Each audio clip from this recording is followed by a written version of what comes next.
right, they're all dead on accurate. Obviously, I've had to change the names. Most of them now are retired, but I can go back and pull the names out of the air. Jack, obviously, is me, Robert Kelly. There's a little girl in there named Darnell. She was fashioned after a girl named Darlene, which was probably one of the most fascinating human beings I've ever met. She was schizophrenic and a complete sociopath. Darlene was the type of gal that would cut your throat, and as you were bleeding out, she would explain to you why she did it, and you'd damn near agree with her. She was a good-looking gal, about 5 foot tall, maybe 90 pounds. I had an assistant DA one time. Darlene and I had gotten to be an item. People knew we were going together. And he said, I got to ask you something. I said, what? He said, what's it like sleeping with Darlene? And he said, I don't mean the sex part. He said, just sleeping with her. And I said, visualize a 5 foot tall scorpion, weighs about 90 pounds, crawl in the bed with that. That's Darlene. And he said, really? I said, really. Because she was a legend. She's still out there knocking around. Darlene's got to be in her 50s now. And she calls me from time to time. The last time I heard, she was in Utah. And the only thing I could figure, she was out there maybe trying to take down the Mormon church. But she never stopped. But I loved to go out with her because she was drop dead good looking, long blonde hair. We'd walk into a restaurant and everybody in there would want to look at Darlene. But that's the type of character. There was such a cross section. This is it's more about an era than it is about the characters. Atlanta plays a big part in it. I think Atlanta becomes one of the characters. The era ran from the late 60s, all the 70s, and the early 80s. Now, when you go out on the street and you see the girls that are working as streetwalkers, it's a completely different mindset. Most of the girls back then were either in college or had graduated from college. It was a completely different type of people. They ran it as a business. A lot of the girls now, unfortunately, we call them strawberries, they're in it for the drugs. They work just enough to get the drugs. And that's what they do. The girls back in the 70s, people that used drugs were not allowed to work. And so a question comes up, how would you stop them from working? There were so many hookers in Atlanta that were homegrown and were imported that a hooker commission was started specifically to handle how things were done. And they literally dictated where a girl could work, what corner. They assigned the corners. And all of this sounds like fantasy, but it isn't. I was there.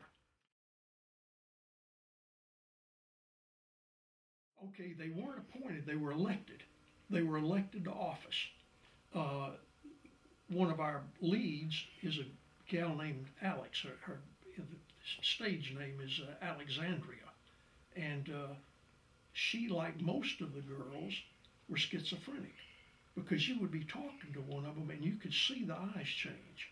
And I think that's what kept them from going off the deep end. But getting back to the commission, they were elected for 1-year terms, and there was a 5-person commission. They had, for the lack of a better word, I'd call them a goon squad.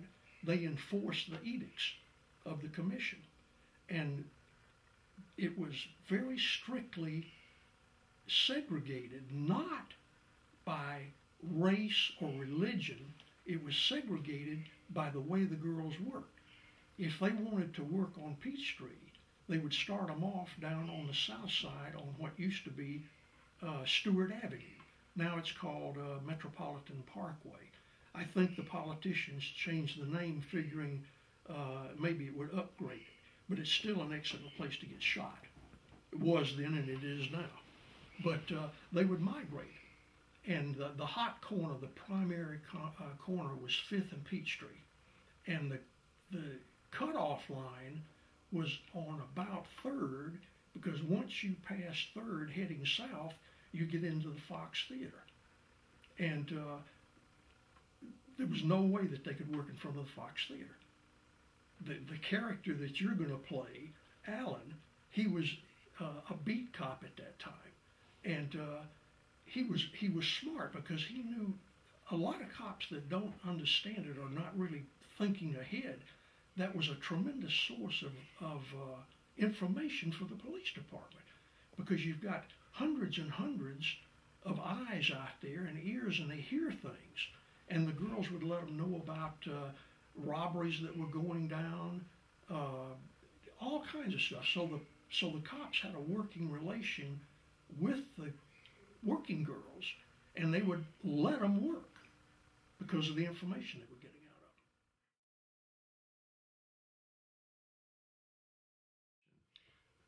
of them. The working girls as a mass,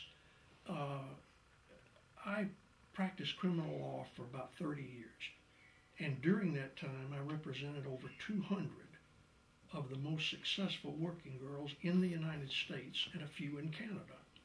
And they would call a meeting, and the girls that were really hookers would come to the meeting and they would vote.